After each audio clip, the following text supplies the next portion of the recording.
Brought to you by Biz Analyst by Khata Book. ना computer ना file, अब tally data on mobile बिज analyst के साथ। नमस्कार, मैं हूं आलोक जोशी और आप देख रहे हैं बिजअड्डा। और बिजअड्डा में आज हम बात करेंगे एफपीओ की। एफपीओ क्या होता है? आईपीओ तो आप सब जानते हैं।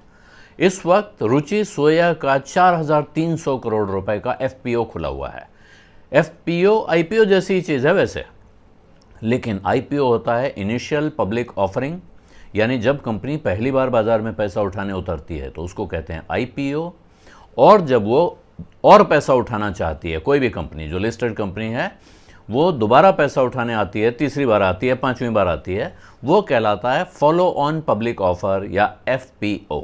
यानी ये कंपनी पहले से बाजार में है, लिस्टेड है, लेकिन अब ये और पैसा चाहती है, तो इसीलिए इसको कहा जाता है follow on public offer. IPO और एफपीओ में फ़र्क सिर्फ ये है।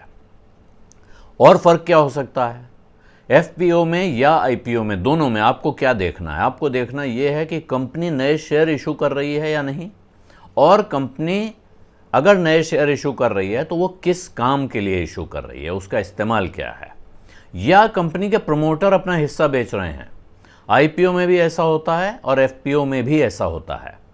आईपीओ में अभी हाल में हमने देखा पेटीएम का आईपीओ आया, जिसमें पेटीएम के पुराने इन्वेस्टर्स को एग्जिट देना था, और इसलिए जिन्होंने सस्ते दाम पे शेयर खरीद रखे थे उन्होंने उसको 2150 रुपये के भाव पे बेचा, और वहाँ से शेयर 70% नीचे पहुँच चुका था।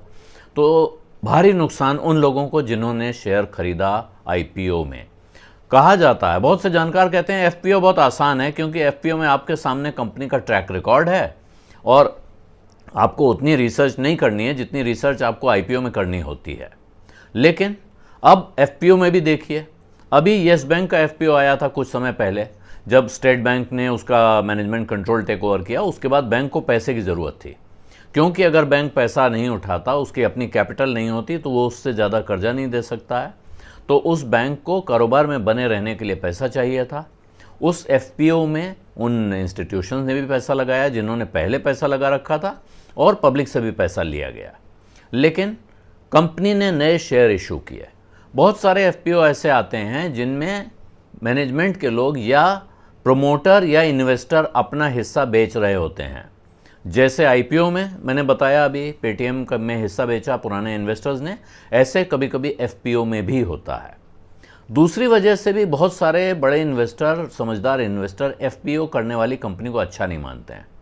उनका मानना है कि जो कंपनी कारोबार के शुरू होते ये हिसाब न लगा पाए कि उसको कितने पैसे की ज़रूरत होगी और कितने पैसे से उसका काम चल जाएगा, जिसके बाद वो कमाना शुरू करेगी और उसके बाद उसी कमाई से उसका धंधा आगे चलेगा, इसका मतलब है कि मैनेजमेंट को अपने कारोबार का पूरा अंदाज़ा नहीं है। लेकिन रुचि सोया जो कंपनी है ये एनसीएलटी में गई थी, ये डूबी हुई कंपनी थी, और वहाँ से इसको रिवाइव करने के लिए बाबा रामदेव की पतंजलि ने उसको लिया।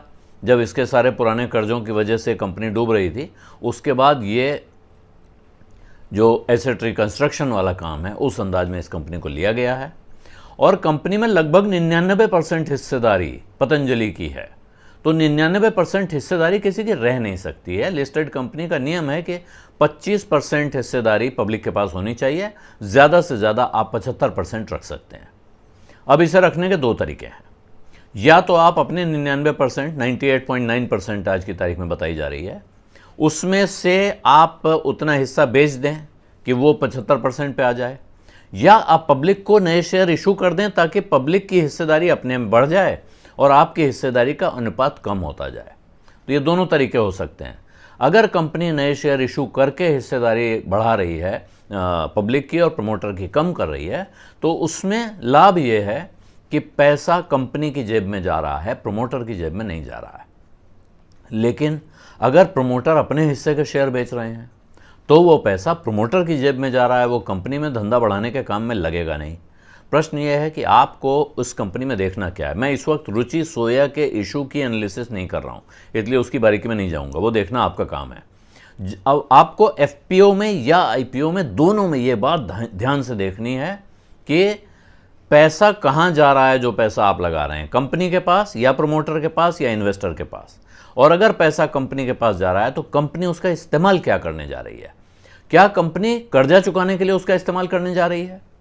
क्या कंपनी कारोबार को बढ़ाने के लिए उसका इस्तेमाल करने जा रही है? क्या कंपनी वर्किंग कैपिटल के लिए उसका इस्तेमाल करने जा रही है? क्या कंपनी कोई नया प्लांट लगा रही है, अचानक उसकी मांग इतनी बढ़ गई है कि उसको लगता है कि अचानक हम अपने कारोबार को बढ़ा लें तो और कमा पाएंगे?